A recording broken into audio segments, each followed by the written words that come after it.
اسلام کا معیار زبان کی سچائی ہے۔ گھر میں غصہ ہونا گویا اسے ویران کرنا ہے۔ تم کسی کا کچھ مت بگاڑو اور اللہ تمہارا کچھ بگڑنے نہیں دے گا۔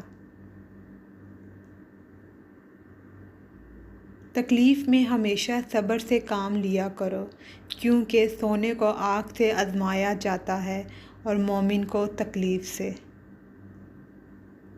جن لوگوں کی تنہائیاں پاک ہوتی ہیں ان کی دعائیں کبھی رد نہیں ہوتی۔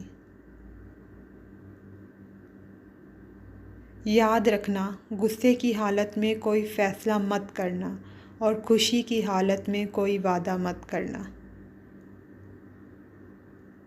کبھی کسی کو دکھ مت دو، کیونکہ معافی مانگ لینے پر بھی دل میں درد باقی رہتا ہے، جس طرح دیوار میں سے کیل نکالنے پر سراغ باقی رہتا ہے۔ دودھ کو آہستہ آہستہ پینا چاہیے، سوائے موت کے باقی تمام امراض سے نجات ملے گی۔ If you like the video, please like, share and subscribe to my channel.